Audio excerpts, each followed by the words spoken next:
What's going on, guys? Welcome back to another Off White Freddy video. Today, I wanted to tell you guys about how Dexter Resurrection just came out, and I'd like to just give a little review of that. Now, this review may seem biased because I am a huge Dexter fan, but I gotta say, the first two episodes were really good.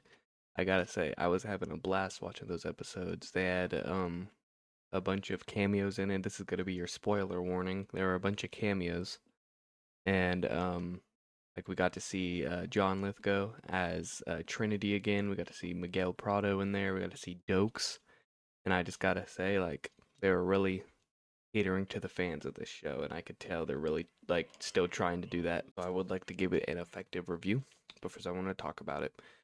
So the show starts off with like a recap of the last thing that happened. We got to see, Dexter getting shot by Harrison. We got to see all that. And then it cuts to him in the hospital and he's having like a hallucination of Trinity and he's talking to him. And it is kind of weird because these people are like the villains of the first show, but for some reason it's like I don't know, they like kind of treated them as if they were friends. Like Miguel at the end of the show, I really did like this. At the end of season 3, him and Dexter have like a falling out, but for some reason they're best buds there, and I like that. Um, but yeah, we also got to see Dokes, and he was saying that he was wrong about Dexter and how he needs to wake up from his coma. And I really thought that that part of the show was like really good, catering to the fans. And then once he wakes up, we get a scene where uh, I, I do gotta say this did annoy me. They pretty much like got rid of any of the problems from New Blood. Like the officer Teddy, I believe that's his name. He comes in and tells him that like it was a huge misunderstanding and like pretty much everything that happened in New Blood just like doesn't matter now. And I didn't really like that. It just kind of felt like he has zero consequences. And we also get to see Harrison, and not gonna lie, he's like living his life. He's living in a hotel in New York. He's like working there, and like the workers, his like coworkers are hooking him up where he could stay in the rooms. And I gotta say, I really like that. As much as I feel bad for Dexter, I gotta say, Harrison be living the life without him. Yeah, I like that we saw that, and we also got to see Harrison quite literally murder somebody 20 minutes into the show, and I thought that was awesome. We got to see him kill somebody because they were about to take advantage of a girl, and with that, Harrison hit them upside with a toilet head lid. I don't toilet tank lid probably. And like we got to have like a whole like 10-minute cleaning up montage. It was lit, and the show did release with two. So we got to see Dexter wake up from his coma finally, and Angel being there, and he's asking them. First, they like try to reunite, and like they're trying to be all friendly, and then it gets like really like intense because Angel starts questioning him about being the Bay Harbor Butcher. He's like being very passive aggressive to him, and I really like that. I gotta say they did a good job trying to do that. And then quite literally like the next day, Dexter like skips town.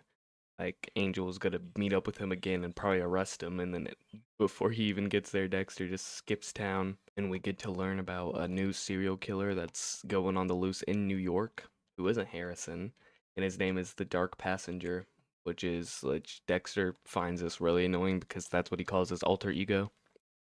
So he plans on going after him and killing him solely just because he's like not even because he's killing innocent people, just because he's took his name. And I thought that was really funny. Yeah, I give episode 1 on the Freddy Finder a 5 out of 5, and that might be me being biased, but I think for a return to the series, it was really good. So now let's get into the second episode. So in the second episode, we see that Harrison's first kill, that actually might have been in the first episode. I'm not too sure. In the second episode, we get to see how Harrison, the guy that he killed, um, they found his body, and now they're investigating him. And Harrison, he did a good job at cleaning up, but almost like too good of a job, and that's what almost gets him caught. And Dexter was even able to find the exact hotel room and figure out that it was Harrison just by how well of a job he cleaned up. And so far in the show, we don't see Harrison and Dexter meet up. Again, we see Dexter see Harrison, and um, Harrison sees Dexter across the street, but he just thinks he's hallucinating it, but he's not. And I don't really know how I feel about that. But I mean, I do get the idea. I don't like how they are just like trying to resolve stuff so fast. So yeah, that's good. I think they're doing good with that. But yeah, and they had this whole side plot, and I think it's gonna be the main plot of the show, where they had this blonde lady going around recruiting serial killers and all that. And I don't like how in the Dexter universe, I feel like in the original show, this wasn't as big of a problem because it would be like one serial killer every season, which even then that's pretty unrealistic, but they'll but in Dexter, we already see like three serial killers, not including Dexter. They're like really trying to go like all Avengers with these serial killers. So I'm guessing that's gonna be what the whole plot of the season is Dexter going through killing all these people. But for that second episode, I give it a 4 out of 5. I still thought it was good, just not as good as that first one. But yeah, other than that, that's pretty much all I got for you guys. Hope you enjoyed this video. I'm trying to just do a lot more gameplay videos because my webcam quality is not that good. But yeah, I hope you guys like this video. I'll stay tuned. Please subscribe and like, and just turn the bell notification on so you guys can see my videos more often. And other than that, that's all I have. Bye.